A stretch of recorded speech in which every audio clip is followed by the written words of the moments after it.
अभिषेक जी, क्या कहना चाहेंगे? जो चंद्रशेखर रावण है वह अधिकतर बोलते हैं कि मुझे बीजेपी को हटाना है, बीजेपी को परास्त करना है, इसके लिए मैं कुछ भी कार्य कर सकता हूँ। और जिस तरीके से आपने बताया कि आदित्य योगी नाथ के जब विपक्ष में खड़े हुए, तो वहां से उनकी जमानत भी जब्त हो गई। जब लगातार जमानत जब्त हो रही है और मैं आपको भीम आर्मी के एक और है मनजीत सिंह नौटियाल हैं, वह लगातार बहन जी के समर्थन में जा रहे हैं। आकाश आनंद जी के बराबर में भी बैठे हुए नजर आ रहे हैं। और उन्होंने कहा है कि मैंने कसम खाई है कि बहन जी को 2024 के अंदर प्रधानमंत्री बनाऊंगा और कोई भी मनुवादी शक्ति बहन जी तक नहीं पहुंच सकती है। क्या कहना चाहेंगे? दोनों ही भीम आर्मी के चीफ नजर आते हैं चंद्रशेखर रावण, लेकिन वो बहन जी के समर्थन में नजर नहीं आते हैं चंद्रशेखर रावण। और मंजीत नौटियाल हैं, वह बहन जी का समर्थन करके आकाश आनंद के बगल में बैठे हुए भी नजर आते हैं।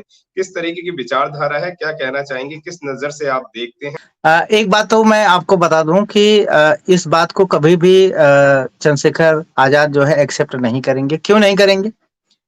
क्योंकि जो रियलिटी है, जो वास्तविकता है, उनको पता है कि बहुजन समाज में बाबा साहब ने जो बहुजन समाज को मार्गदर्शन दिया है कि यूनाइट अंडर वन लीडर, और मान्यवर साहब ने वो लीडर जो है बहुजन समाज के सामने तैयार करके रखा हुआ है, जो किसी भी तरह से, किसी भी परिस्थिति में बहुजन समाज का मान सम्मान को हमेशा आगे बढ़ाती आपको बहन कुमारी मायावती जी दिखती हैं। या और इसको जो है बहुजन समाज के लोग भी मानते हैं, और बहुजन समाज के लोग ही नहीं, इस देश में रहने वाला हर शख्स मानता है, चाहे वो किसी भी समाज का हो, सर्वजन समाज का ही क्यों न हो। लेकिन इस बात को चंद्रशेखर नहीं मानते हैं, जानते हैं, लेकिन वो पब्लिकली इस बात को एक्सेप्ट नहीं करते हैं। क्यों नहीं करते हैं? क्योंकि उनका राजनीतिक जो हित है, उनका जो आर्थिक हित है, जो मनुवादियों की जो टैक्टिक है, वो उसके क्या है, बेनिफिशरीज हैं। चंद्रशेखर आजाद क्या है, उसके बेनिफिशरीज हैं। उनको समाज से कुछ लेना देना नहीं है।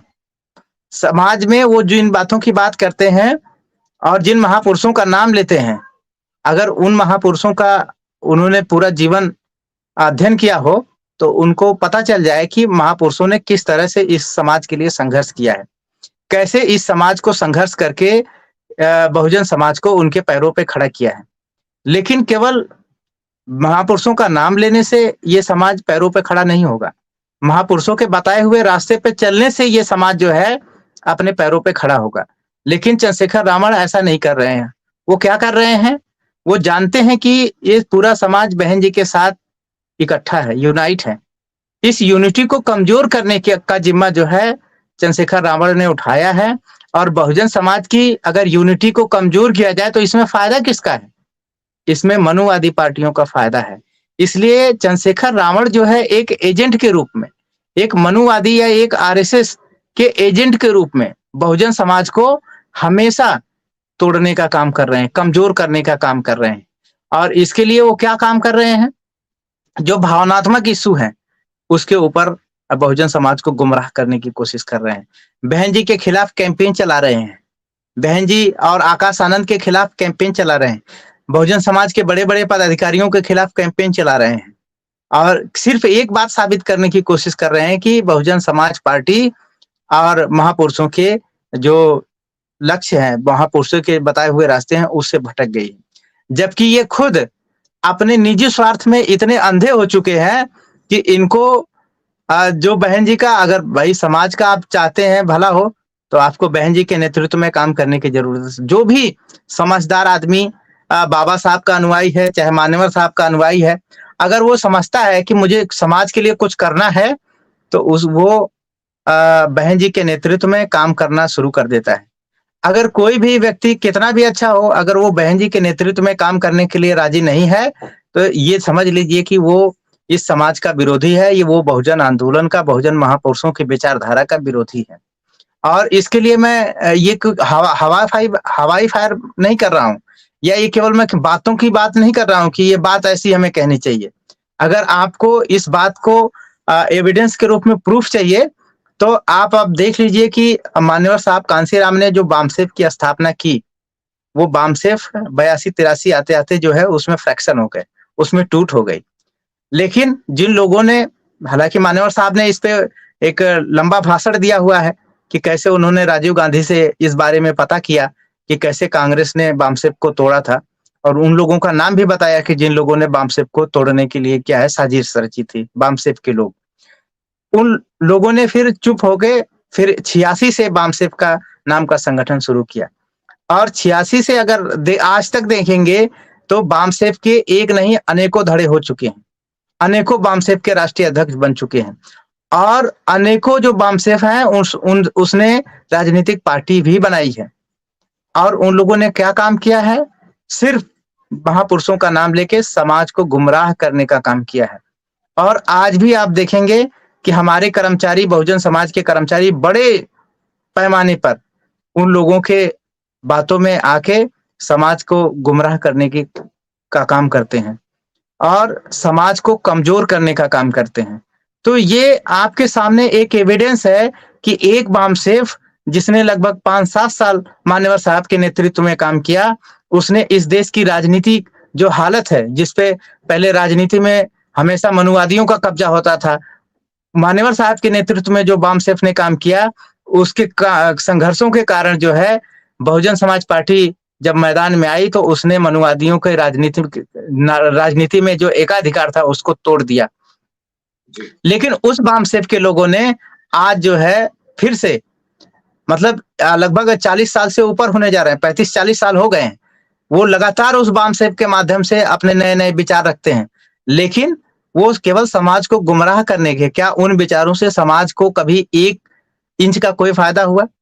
क्या कोई समाज का एक भी जो मुद्दा है कभी उसका सरकार ने नोटिस लिया? नहीं लिया। तो ये मैं आपको एविडेंस दे रहा हूं कि लगभग 40 सालों से कर्मचारियों को गुमराह करने का काम, बहुजन समाज की जनता को गुमराह करने का काम ये बामसेफ के नाम से लोग कर रहे हैं, और ये खुद अपने आप में इतने गुमराह हैं कि हर साल एक नई बामसेफ को क्या है ये जन्म देते हैं। तो इसी तरह से अगर आप चंद्रशेखर रावण को भी देखें, आजाद समाज पार्टी को भी देखें, तो ये भी क्या कर रहे हैं, सिर्फ इनका जो टारगेट है वो माननीय बहन जी हैं, बहुजन समाज पार्टी है, बहुजन समाज पार्टी के कार्यकर्ता हैं, पदाधिकारी हैं। क्यों है कि बहुजन समाज पार्टी ही कि वास्तविक रूप से मनुवादियों को क्या है चैलेंज कर रही है। तो इसलिए जो ये आजाद समाज पार्टी है उसका एकमात्र एजेंडा है कि बहुजन समाज के लोगों को गुमराह करना, और गुमराह करने में ही उनका व्यक्तिगत हित जो है वो पूरा होता है। इसलिए वो पूरे जोर जितना उनके पास ताकत है वो सारा ताकत लगा के बहुजन समाज को गुमराह करने की कोशिश कर रहे हैं, और राजनीति तो गुमराह करने के लिए सबसे सही टाइम होता है, क्योंकि इस समय गुमराह होने की भी, गुमराह कराने की भी जो ताकत है वो सबसे तेजी से लोग क्या है उसका इस्तेमाल करते हैं, या ये कहिए कि जो विरोधी लोग हैं उनको राजनीति के समय ही बहुजन समाज को डिवाइड करने की ज्यादा जरूरत होती है। तो इसलिए राजनीतिक समय में ज्यादा लोग डिवाइड करने वाले आपको बहुजन समाज के लोग दिखते हैं। क्यों दिखते हैं? क्योंकि उनका व्यक्तिगत हित पूरा होता है, और जो मनुवादी हैं उनका जो है अपना जो उनका लक्ष्य है सत्ता पाने का वो पूरा होता है। तो इस लिहाज से जो है बहुजन समाज के लोगों को समझना चाहिए, और बहुजन समाज के लोगों को यूनाइट अंडर वन लीडर बहन जी के नेतृत्व में इकट्ठा रहना चाहिए। बहुजन समाज पार्टी को अपना तन मन धन और वोट देके मजबूत करना चाहिए, तभी इस देश में उनका हित सुरक्षित रह सकता है। और दूसरी बात ये भी है कि बहुजन समाज के हितों की रक्षा करने के लिए बहन जी उसमें कोई समझौता कभी नहीं करती हैं। कभी भी कोई भी बहन जी कभी भी, जैसे मान्यवर साहब बोलते थे कि कांग्रेस को हम घुटने पे लाके समझौता करते थे, अगर जहां कांग्रेस घुटने पे नहीं आती है तो वहां कांग्रेस समझौता नहीं करती है। आप उसका उदाहरण देख लीजिए। मध्य प्रदेश में कांग्रेस को लग रहा है कि वो अच्छी पोजीशन पे है, इसलिए वो वहां बहुजन समाज पार्टी से गठबंधन करने के लिए राजी नहीं है। वो राजस्थान में लगता है कांग्रेस की सरकार चल रही है तो कांग्रेस वहां बहुजन समाज पार्टी से गठबंधन करने के लिए राजी नहीं है। कांग्रेस पार्टी सिर्फ माहौल बनाती है कि उत्तर प्रदेश में बहुजन समाज पार्टी से गठबंधन हो, लेकिन बहन जी उसके इस प्रोपेगेंडा को विफल कर देती हैं। क्यों? क्योंकि बहन जी का कहना है कि हम केवल आपके लिए काम करने के लिए नहीं है, हम अपने समाज के हितों की रक्षा करने के लिए हमने पार्टी बनाई है, और हम अगर हमारे समाज की रक्षा होगी, हमारे समाज के हितों की रक्षा होगी, तभी हम किसी के साथ गठबंधन करेंगे। और जब समाज के हितों के ऊपर बात होती है तो कांग्रेस जो है दबी जुबान में बोलने लगती है, बहन जी के खिलाफ प्रोपेगेंडा चलवाने लगती है। क्यों? क्योंकि बहन जी ही एक ऐसी लीडर है जो कभी व्यक्तिगत हित को सामने नहीं रखती हैं। वो हमेशा समाज के हित को सामने रखती हैं और समाज के हित के अनुसार ही वो किसी से गठबंधन करती हैं। और इसलिए पूरे राजनीतिक गलियारे में, पूरे देश में इस बात का जो है स्वीकारोक्ति है कि माननीय बहन जी बहुत हार्ड बार्गेनर हैं। हार्ड बार्गेनर का क्या मतलब होता है? क्या वो अपने लिए कोई बार्गेन कर रही हैं? नहीं। वो हार्ड बार्गेनर इसलिए हैं क्योंकि वो समाज को हुक्मरान देखना चाहती हैं।